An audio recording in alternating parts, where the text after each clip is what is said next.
अयोध्या में राम मंदिर बनकर तैयार हो गया, लेकिन आज भी बाबरी विवाद पीछा नहीं छोड़ रहा। पश्चिम बंगाल में ममता बनर्जी की पार्टी टीएमसी से निकाले गए नेता हुमायूं कबीर ने एक बार फिर से बाबरी मस्जिद का राग छेड़ दिया है। हुमायूं कबीर ने कहा है कि कोई भी ताकत बाबरी मस्जिद के निर्माण को नहीं रोक सकती। अल्लाह खुश है, अब कोई भी इस मस्जिद के निर्माण को नहीं रोक सकता। पहले उनका बयान सुनवाते हैं, फिर वीडियो में आगे बात करेंगे। मेरा खुश है, बहुत खुश है। अल्लाह को लाखों लाखों शुक्रिया कर रहा है जो अल्लाह मेरा साथ दिया।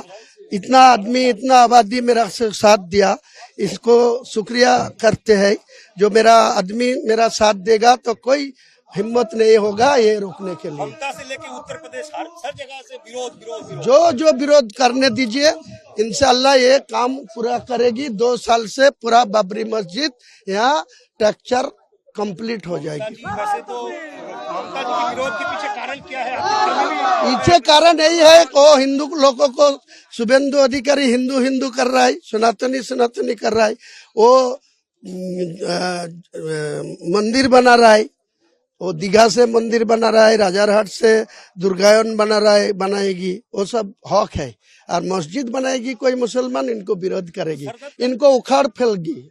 ये वही हुमायूं कबीर हैं जिन्होंने 6 दिसंबर 2025 को पश्चिम बंगाल के मुर्शिदाबाद में अयोध्या की बाबरी मस्जिद के मॉडल पर एक मस्जिद की नींव रखी है।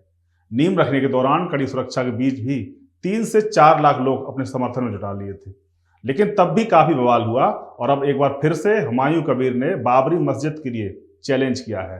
लेकिन इधर यूपी के सीएम योगी आदित्यनाथ ने एक सभा में कहा कि कयामत के दिन तक भी विवादित ढांचे का दोबारा बनना असंभव है, और जो लोग कयामत का सपना देख रहे हैं वो इसी तरह सड़ गल जाएंगे, लेकिन उनकी यह मंशा कभी पूरी नहीं होगी। फिर इस बात को कह रहे हैं कि कयामत के दिन तक भी कभी कयामत का दिन तो कभी आना ही नहीं है, और इसलिए बाबरी ढांचे का पुनर्निर्माण कभी होना ही नहीं है। जो कयामत के दिन आने का सपना देख रहे हैं ऐसे ही सड़गल जाएंगे, कभी वो दिन आने वाला नहीं है। और उनके सपनों को ऐसे ही हम अपनी विरासत को सम्मान देते हुए भारत की गौरवशाली परंपरा को, सनातन धर्म की इस परंपरा को, जैसे प्रधानमंत्री जी ने 25 नवंबर को अयोध्या धाम में आकर के सनातन के प्रतीक श्री राम मंदिर में भव्य केसरिया ध्वज का आरोहण किया था, ये केसरिया ध्वज हमेशा ही भारत के इस गौरव को, सनातन के इस गौरव को आगे बढ़ाने का कार्य इसी मजबूती के साथ करेगा। इधर सीएम योगी ने कयामत वाली बात बोली तो उधर समाजवादी पार्टी सुप्रीमो अखिलेश यादव भी इस मामले में कूद पड़े। अखिलेश ने योगी पर तंज कसा, कहा कि कयामत शब्द का क्यों इस्तेमाल कर रहे हो, आप तो उर्दू के खिलाफ थे, जब कुर्सी खतरे में आती है तो कम्युनल हो जाते हैं। उनसे कहो कयामत उर्दू मत इस्तेमाल करो। जो मुख्यमंत्री उर्दू के खिलाफ था वो कयामत की बात कर रहा है। अरे कयामत के अलावा कोई दूसरा शब्द इस्तेमाल करो। फिर कहता हूं मैं आपसे, जब मुख्यमंत्री घिर जाते हैं, बीजेपी कमजोर हो जाती है, उनकी कुर्सी जाने का डर बढ़ जाता है, तो वो क्या करते हैं, कम्युनल हो जाते हैं। जितना उनकी कुर्सी को खतरा होगा उतना ही वो कम्युनल हो जाएंगे। अब इस पूरे मामले की इनसाइड स्टोरी को समझते हैं। दरअसल इसी साल बंगाल में चुनाव है और इधर यूपी में 2027 में चुनाव होने हैं।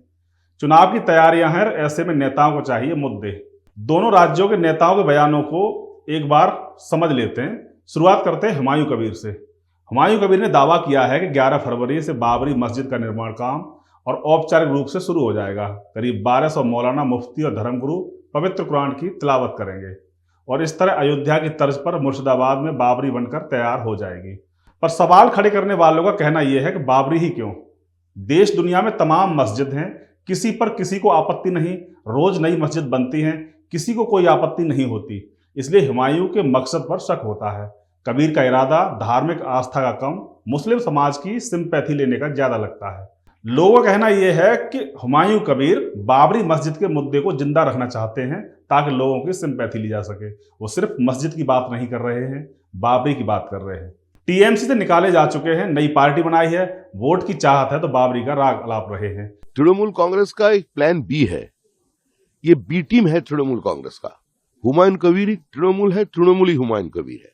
हुमायूं कबीर तृणमूल से अलग नहीं है, ये सस्पेंशन तो एक नाटक है। जो ममता बनर्जी राज्य के मुख्यमंत्री ईद उल फितर का मंच का ऊपर खड़े होकर ये बोलती है कि बीजेपी प्रैक्टिसिंग धर्म इज गंदा धर्म, उसका बाद अब क्या उम्मीद कर सकते हैं? पूरा हिंदुस्तान टूट पड़ेगा। अगर पश्चिम बंगाल को कोई अलग राष्ट्र बनाना चाहेगा, अगर पश्चिम बंगाल को पश्चिम बांग्लादेश बनाने की ओर ले जाना चाहेगा कोई, तो पूरा देश उसका खिलाफ आवाज उठाएगा। ये संभव नहीं है, वो बना के दिखाए एक बार। इधर यूपी में अयोध्या में भव्य राम मंदिर बनकर तैयार हो गया। इसी के साथ बाबरी मस्जिद की राजनीति भी खत्म हो गई। यूपी की सत्ता में योगी हैं जो हिंदुत्व के साथ साथ विकास के लिए पहचान बना चुके हैं।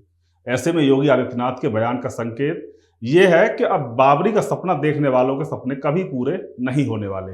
बात अखिलेश यादव की। अखिलेश की कोशिश है कि यूपी की सत्ता फिर से हथियाई जाए। इसके लिए जतन कर रहे हैं। गौर करिए, समाजवादी पार्टी का वोट आधार मुस्लिम यादव है, यानी एमवाई। ऐसे में जब भी बात बाबरी मस्जिद और राम मंदिर की होती है, अखिलेश बयानबाजी से नहीं चूकते। और इस बार भी योगी के बयान में कयामत शब्द को पकड़ लिया और उर्दू का बताकर योगी के बयान पर सवाल किए। और सबसे जरूरी बात, चुनाव जैसे जैसे नजदीक आएंगे, गड़े मुद्दे भी बाहर आएंगे। बाबरी मस्जिद पर बयानबाजी को भी ऐसे ही समझ लीजिए। आपको ये जानकारी कैसी लगी, हमें कमेंट बॉक्स में जरूर बताएं। वीडियो को अंत तक देखने के लिए धन्यवाद।